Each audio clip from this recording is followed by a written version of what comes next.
जया, आपका म्यूट हो गया है। जी आंटी, कंप्लीट हो गया गाना। अच्छा। कुछ प्रॉब्लम मेरे नेटवर्क में आ गई। सो हाँ, प्रभु का धन्यवाद हो। शालोम शालोम और शालोम। और प्रभु प्रभु की शांति बनी रहे हम लोग के बीच में। आज हम लोग और आगे बढ़ रहे हैं कि पौलुस के जीवन में क्या क्या घटित होता है और कैसे प्रभु उसको अपने मकसद तक पहुंचाता जाता है। और ये एक बहुत अद्भुत बात है जो हम आज सुनने जा रहे हैं। अम, तो आगे का मैंने आराधना से कहा है। आराधना, प्लीज आप कंटिन्यू करें।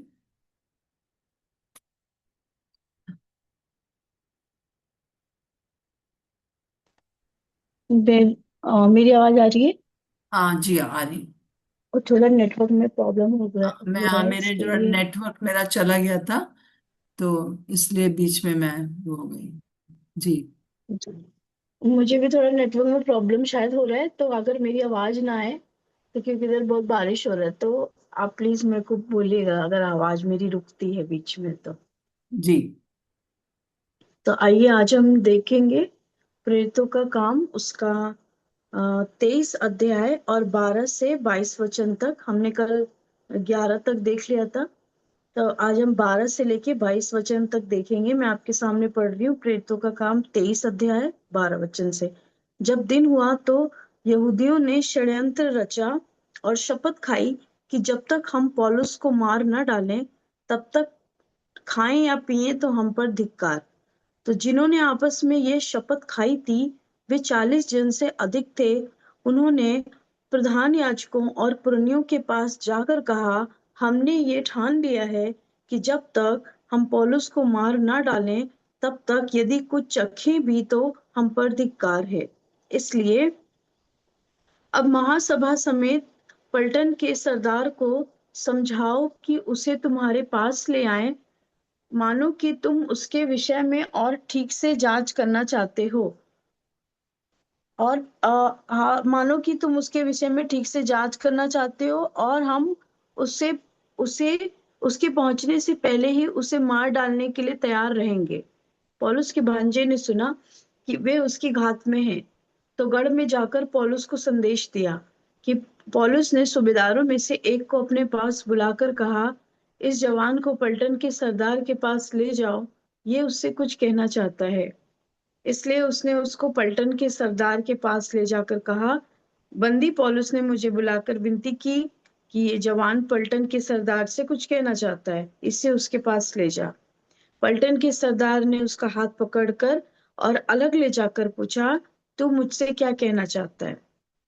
उसने कहा, यहूदियों ने षड्यंत्र रचा है कि तुझ से विनती करें कि कल पौलुस को महासभा में लाएं, मानो वे ठीक से उसकी जांच करना चाहते हैं, परंतु उनकी मत मानना, क्योंकि उनमें से 40 के ऊपर मनुष्य उसकी घात में हैं, जिन्होंने ये ठान लिया है कि जब तक वे पौलुस को मार न डालें, तब तक न खाएंगे और न पिएंगे। और अब वे तैयार हैं और तेरे वचन की प्रतीक्षा कर रहे हैं। तब पलटन के सरदार ने जवान को यह आज्ञा देकर विदा किया कि किसी से ना कहना कि तूने मुझसे ये बातें बताई हैं। तो हम यहाँ पे देखते हैं कि जो पौलुस की हत्या का यहाँ पे षड्यंत्र रचा जा रहा है। और उसकी एक एक वर्ष ऊपर अगर हम 11 वचन में देखते हैं, तो वहां पे लिखा है कि उसी रात प्रभु ने उसके पास खड़े होकर कहा। किस रात? जब वो पौलुस को जब वो लेकर गए, जब महासभा के सामने पौलुस था और बहुत झगड़े होने लगे आपस में, फरीसियों और सदूकियों का। और फिर पलटन के सरदार उसको वहां से निकाल के ले गए, क्योंकि उसको डर था कि वो लोग गुस्से में पौलुस को मार न डालें। और फिर 11 वचन में लिखा है कि उसी रात प्रभु ने उसके पास खड़े होकर कहा, हे पौलुस, ढांढस बांध, क्योंकि जैसी तूने यरूशलेम में मेरी गवाही दी है, वैसे ही तुझे रोम में भी गवाही देनी होगी।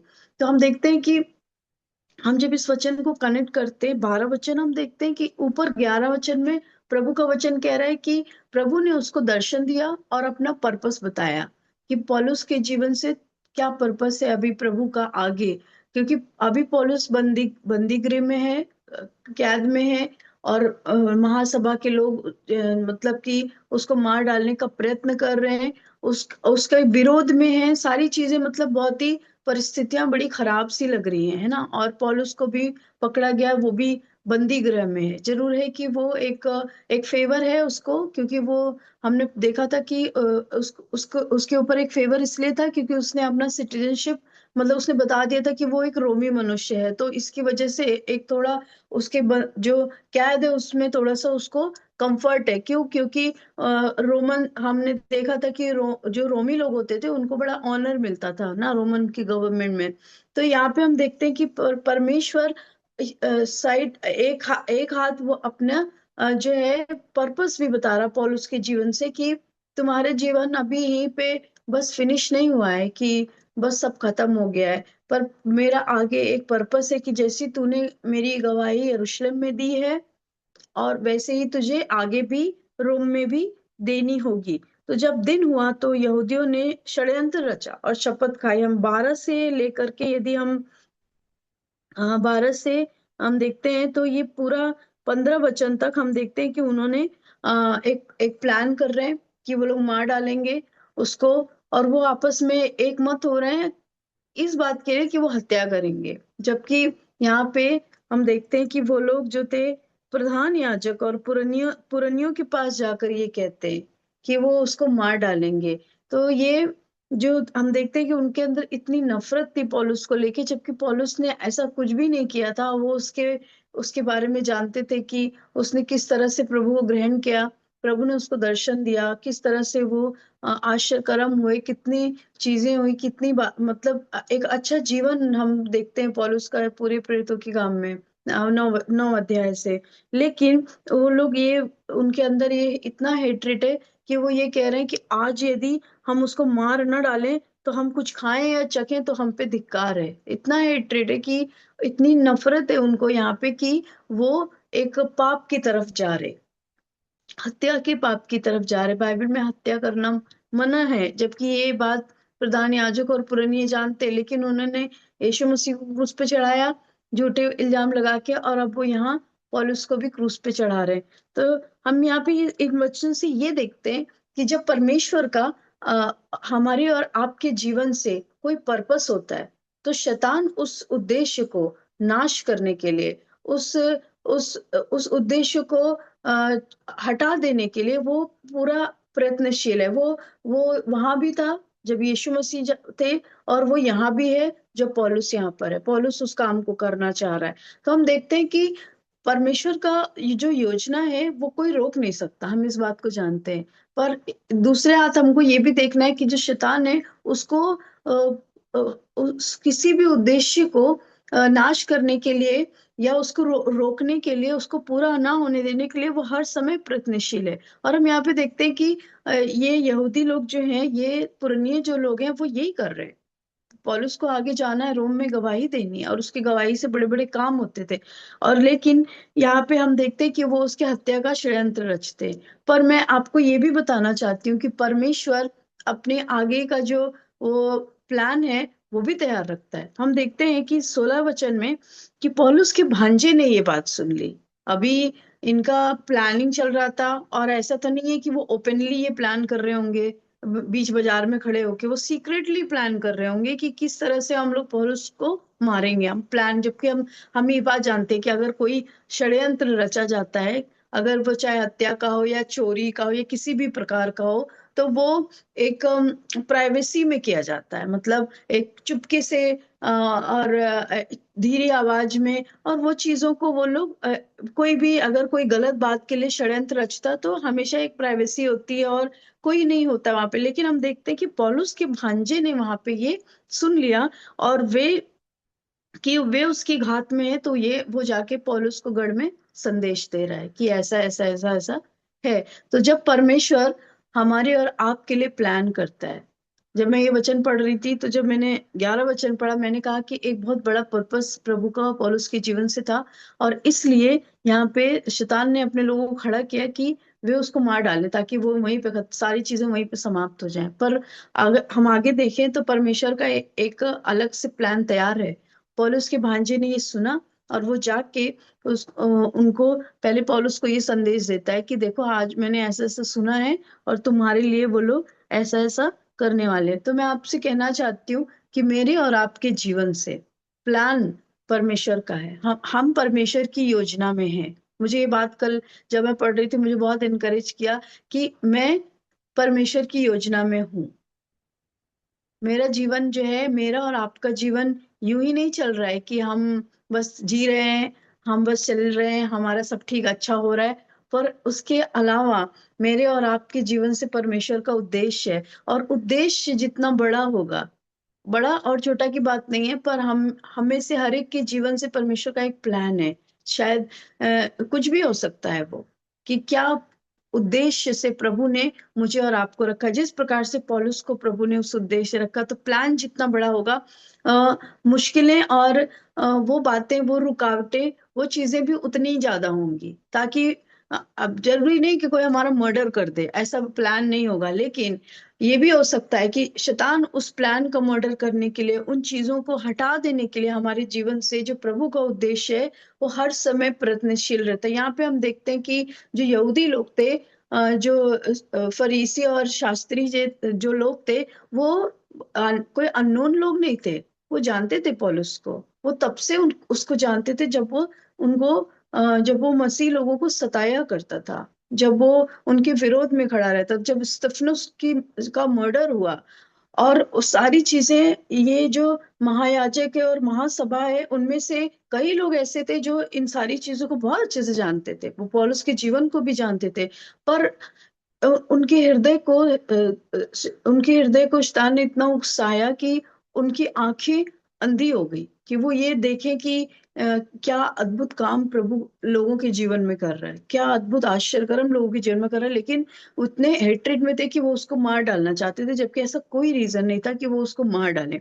लेकिन हम यहाँ पे देखते हैं कि परमेश्वर 11 वचन में कहते हैं कि तुझे पौलुस ढांढस बांध, क्योंकि तूने जैसी मेरी गवाही यरूशलेम में दी है, वैसी तुझे रोम में भी गवाही देनी होगी।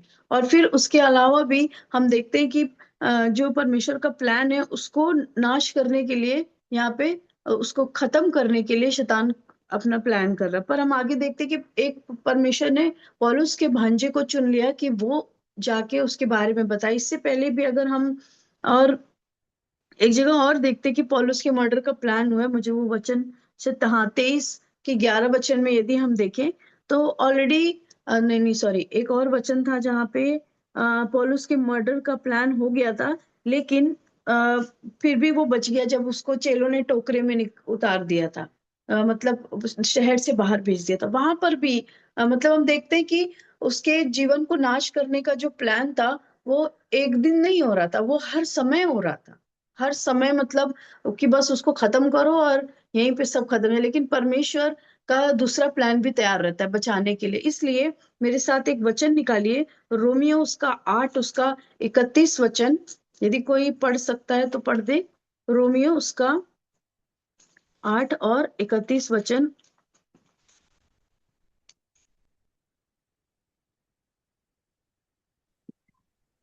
अतः हम इन बातों के विषय में क्या कहें? यदि परमेश्वर हमारी ओर है तो हमारा विरोधी कौन हो सकता है? हाँ, थैंक यू। तो हम देखते हैं कि यहाँ पे पौलुस ही इस बात को पत्री में कह रहा है कि अतः हम क्या कहें, जब परमेश्वर हमारी ओर है तो हमारा विरोधी कौन हो सकता है। मतलब विरोधी होंगे, पर किसी का प्लान सक्सेसफुल नहीं होगा। विरोधी होंगे, दुष्ट शैतान दुष्ट जो है वो यूज करेगा लोगों को। पर जब प्रभु हमारी ओर है तो हमारा हमारा विरोधी कौन हो सकता है। और आगे हम देखते हैं कि हम अगर हम आगे पढ़ते जाए तो बहुत सारी चीजें उसने पूरा डिफाइन किया है कि कितनी चीजें हमारे विरोध में खड़ी हो सकती हैं, पर उनमें से कोई भी हम पे सफल नहीं होंगी, क्योंकि परमेश्वर जो है वो हमारे साइड में है, हमारे साइड है, वो उसका फेवर है हमारे ऊपर। तो मैं सोचती हूँ कि जब वो इन बातों को लिख रहा होगा तो वो इन परिस्थितियों को सोच के लिख रहा होगा कि जब प्रभु हमारे, हम देखते हैं कि उसको मारने का प्लान बना 2 बार। 9 उसके 23 वचन में लिखा हुआ है, जो मैंने आपको अभी बोला कि एक बार और उसको मारने का प्लान था। 9 प्रेरितों का काम 9 उसके 23 में पढ़ रही हूँ। वहां पे लिखा है, जब बहुत दिन बीत गए तो यहूदियों ने मिलकर उसे मार डालने का षड्यंत्र रचा। ये तब की बात है जब दमिश्क में शाऊल जो है वो प्रचार कर रहा है कि किस तरह परमेश्वर ने उसके जीवन में काम किया, वो जब गवाहियां दे रहा था। तब वो यहाँ पे उसको मार डालने का षड्यंत्र रचने लगे। परंतु उनका षड्यंत्र शाऊल को मालूम हो गया कि वे उसे मार डालने के लिए दिन रात फाटकों पे घात में हैं। परंतु एक रात उसके चेलों ने उसे टोकरे में बिठाया और शहर पनाह से लटकाकर बाहर उतार दिया। तो हम देखते हैं यहाँ पे भी वो उसका मर्डर करने का प्लान चल रहा था, लेकिन प्रभु ने उसे बचा लिया। और फिर हम यहाँ पे भी देख रहे हैं कि 23 अध्याय में हम देख रहे हैं कि यहाँ पे भी 40 लोग जो है एक अच्छे से फुल प्रूफ प्लानिंग कर रहे हैं कि वो पौलुस को मार डालेंगे, लेकिन परमेश्वर ने पौलुस के भांजे को यूज किया। और हम देखते हैं कि उस रोमी सरदार को भी यूज किया प्रभु ने, कि वो उसको, जब आगे हम देखते हैं तो वो कहता है कि 19 वचन से, कि पलटन के सरदार ने उसका हाथ पकड़कर और उसे अलग ले जाकर पूछा, तू मुझसे क्या कहना चाहता है।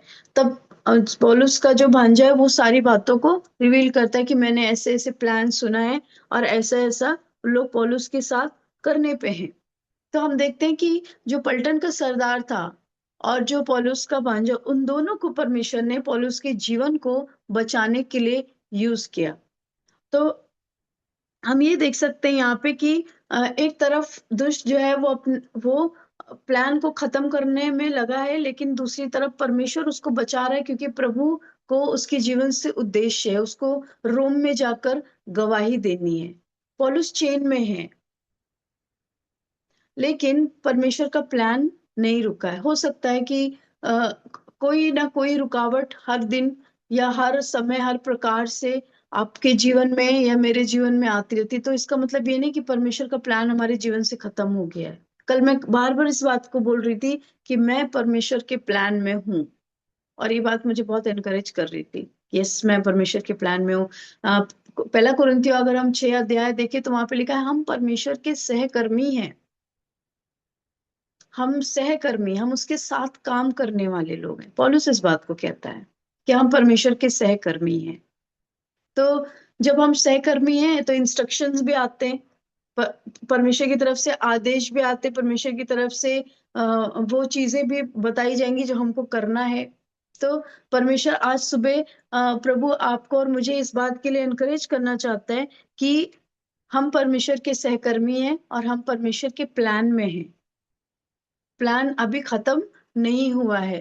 तो अगर कि कोई भी बातें रोक रही हैं, जैसे अगर अगर हम पौलुस के जीवन को देखें तो अ, उसका लाइफ कभी भी एक स्मूथ नहीं रहा। मतलब कभी इधर से भागना, कभी उधर से भागना, कभी कभी मर्डर का हो रहा है, कभी उसको पकड़ के लेके जा रहे हैं, कभी पूछ रहे हैं कि तू किस बारे में संदेश देना चाहते। मतलब वो परमेश्वर की सेवा कर रहा है, लेकिन उसका जीवन जो है वो आसान नहीं है। और हम देखते हैं, लेकिन फिर भी परमेश्वर उसको बचा के अपनी महिमा करवा लेते हैं। और फिर हम आगे देखते हैं कि 22 वचन अगर हम देखें तो वहां पे लिखा है, तब पलटन के सरदार ने जवान को यह आज्ञा देकर विदा किया कि किसी से ना कहना कि तूने मुझको ये बातें बताई हैं। और फिर हम देखते हैं कि वो उसको पॉलुस को वो भी बचाने का प्लान बना रहा होगा, बना रहा है यहाँ पे, कि वो किस तरह से पॉलुस को उन 40 यहूदियों के हाथ से बचाए, है ना। तो जब मैं और आप परमेश्वर के प्लान में हैं, और प्लान में इसलिए है क्योंकि मेरे और आपके जीवन से प्रभु का उद्देश्य, हम अगर पुराने नियम में जाते हैं तो हम देखते हैं कि जो परमेश्वर के लोग थे, जिनसे प्रभु का प्लान था, हर एक से प्रभु का प्लान था। जो उसके प्लान में जिन्होंने साथ चल दिया, उनके जीवन से उद्देश्य पूरा हो गया। अगर हम यूसुफ को देखते हैं तो हम देखते हैं कि यूसुफ को अपने ही भाइयों ने गड्ढे में डाला, उसको पिता से अलग कर दिया, और उन्होंने सोचा उसकी स्टोरी का द एंड हो गया, उसको बेच दिया मिस्रियों के हाथ, और उनको लगा कि बस खत्म हो गया। लेकिन परमेश्वर ने उसको वहां पे भी मिस्र में ले जाकर उसको प्रधानमंत्री बनाया, और वापस से उसने अपने पूरे घराने को बचाया। तो उसके जीवन को भी अगर हम देखें, हम एस्तर के जीवन को देखते हैं, हम अगर राजा दाऊद के जीवन को देखते हैं कि जो साउल है वो जीवन भर उसके पीछे पड़ा हुआ था, पर परमेश्वर का जो प्लान था उसके जीवन से, जो परमेश्वर ने उसको ऑलरेडी अनॉइंट कर दिया था, अभिषेक दे दिया था कि वो राजा है, वो राज करेगा और जो अपने प्रजा को चलाएगा, और वो एक वर्शिपर था, और बहुत सारे प्लान प्रभु का उसके जीवन से था, प्रभु ने पूरा किया। लेकिन कभी भी चीजें स्मूथ नहीं रही।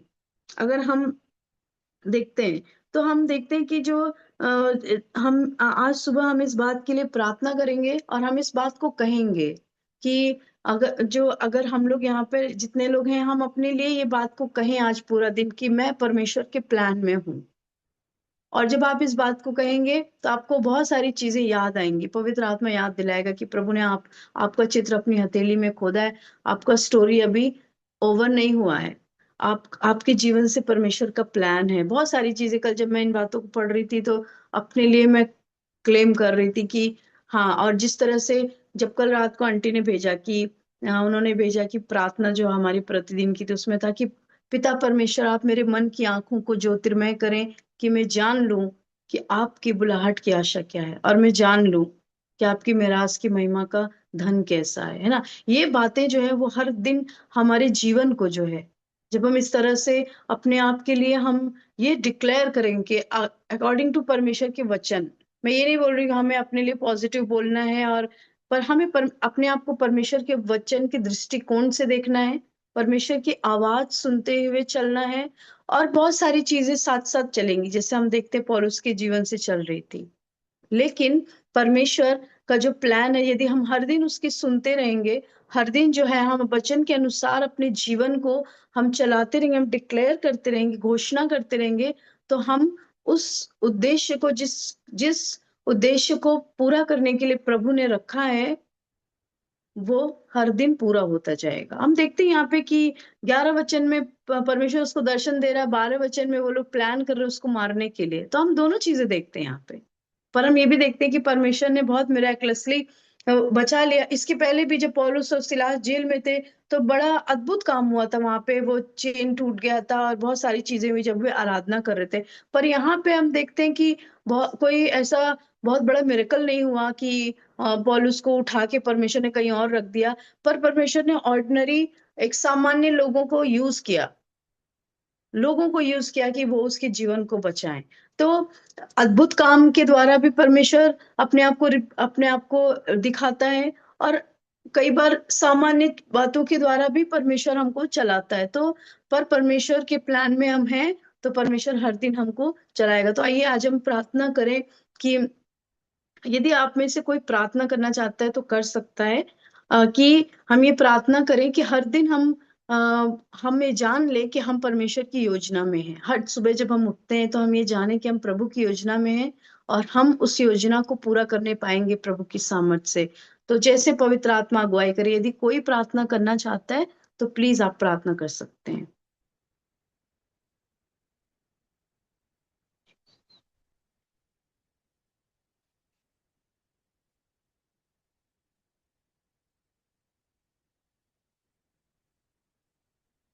प्रभु यीशु मसीह, हम आपको धन्यवाद देते हैं प्रभु कि आप अपने चुने हुए को कभी नहीं छोड़ते हैं प्रभु यीशु मसीह। चाहे आंधियां आए प्रभु यीशु मसीह, चाहे वो अग्नि में डाला जाए प्रभु यीशु मसीह, लेकिन जो आपकी योजना, जो पर्पस है आपका प्रभु यीशु मसीह, आप उसको पूरा हुए बिना नहीं छोड़ते प्रभु यीशु मसीह। आपने प्रभु इसी बुलाहट से हमें बुलाया है प्रभु। आज हम प्रार्थना करते हैं जितने भी यहाँ जुड़े हैं प्रभु, और जो नहीं जुड़ पाए उनके लिए भी प्रभु यीशु मसीह, और जितने भी आपके दास दास यहाँ हैं प्रभु यीशु मसीह, जो जेल खानों में हैं प्रभु यीशु मसीह, बहुत सारी बातों को फेस कर रहे हैं प्रभु। हम आपसे प्रार्थना करते हैं प्रभु, आपकी बड़ी योजना है प्रभु। आज हमने आपकी इस शिक्षा से सुना प्रभु यीशु मसीह, आपका बड़ा पर्पस है प्रभु यीशु मसीह, और जब तक वो पूरा नहीं हो जाएगा प्रभु जी, आप अपने अपने लोगों को कसौटी पे भी कसते हैं प्रभु जी कि वो परखे जाए प्रभु यीशु मसीह। लेकिन प्रभु जी हम आपसे प्रार्थना करते हैं प्रभु, हमारी ऐसी परीक्षा ना हो जो प्रभु जी बर्दाश्त से बाहर हो प्रभु यीशु मसीह, लेकिन आपकी जो योजना है प्रभु जी हम उसको प्रभु जी देखने पाए, समझने पाए प्रभु जी। जिस प्रकार वचन बोला गया है प्रभु जी, प्रभु हमारी आंखों को ज्योतिर्मय करें प्रभु जी, हम अपनी बुलाहट को देख सकें प्रभु यीशु मसीह।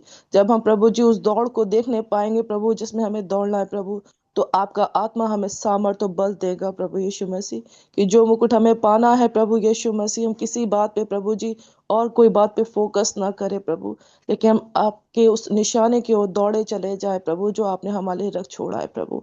हम आपको धन्यवाद देते हैं आज की स्टडी के लिए प्रभु यीशु मसीह। हम प्रभु जी आराधना दीदी को ब्लेस करते हैं प्रभु जी, और धन्यवाद देते हैं आंटी के लिए प्रभु जी, जो इस पुस्तक के द्वारा प्रभु जी हमें प्रभु जी प्रोत्साहित मिल रहा है प्रभु जी, हमें प्रभु जी बढ़ा रहे हैं प्रभु आप। हम आपको धन्यवाद देते हैं, हम सारी बातों में महिमा आदर आपको देते हैं। प्रार्थना यीशु मसीह के नाम से मांगते हैं, आमीन। आमीन। आराधना आखिरी में आप ही लोगों को गाइड कर दीजिए, कुछ डिक्लेयर कर सकें जैसा आप कह रहे थे जी। तो मैं बस चाहती हूँ कि एक एक ही लाइन बोलेंगे। जितने लोग यहाँ पर हैं, हम बस इतना बोलें कि मैं परमेश्वर के प्लान में हूँ, मैं परमेश्वर के प्लान में हूँ, और परमेश्वर का उद्देश्य मेरे जीवन से अभी खत्म नहीं हुआ है। मेरे जीवन से परमेश्वर का उद्देश्य अभी पूरा नहीं हुआ है। यस प्रभु यीशु मसीह, हम आपको धन्यवाद देते हैं कि हम आपके प्लान में हैं, हम आपके सहकर्मी हैं प्रभु जी, और हम आपके राजदूत हैं, हम एम्बेसडर हैं कि हम आपसे सुने और हम लोगों को बताएं, और हम अपने जीवन को भी बताएं और लोगों को भी बताएं कि परमेश्वर आपने क्या, हेवन से, स्वर्ग से आप क्या कह रहे हैं हमारे लिए, और हर दिन आप हमारे अंदर रहते हैं, और हर दिन आप हमारे लिए क्या कह रहे हैं और आप हमारे द्वारा लोगों के लिए क्या कह रहे हैं। इस बात को सुनने के लिए प्रभु हम प्रार्थना करते हैं प्रभु कि हमारे कान, हमारे जो सुनने के कान है वो खुल जाए, और हमारे हृदय भी इस बात को ग्रहण करें, और हर दिन प्रभु हम चलते चले जाएं, उस निशाने की ओर दौड़ते चले जाएं। ये प्रार्थना करते हैं, हम धन्यवाद देते हैं प्रभु, आपका सारा आदर और महिमा हम आपको देते हैं, यीशु मसीह के नाम से मांगते हैं, आमीन। आमीन आमीन। थैंक यू आराधना, ये सब मुझे और हम सबको सुनने का जरूरत था, और प्रभु हमें बहुत एनकरेज कर रहा है। और मैं एक बताना चाहती हूँ कि आज फ्राइडे है, तो कल सुबह हम लोग नहीं मिलेंगे, पर हम लोग फिर 2 बजे मिलेंगे। सो उसके लिए भी तैयारी करें। और हम सबके जीवन में जो योजना है वो हर दिन हम वचन के द्वारा जानते हैं, और ये संगति बहुत इंपॉर्टेंट है।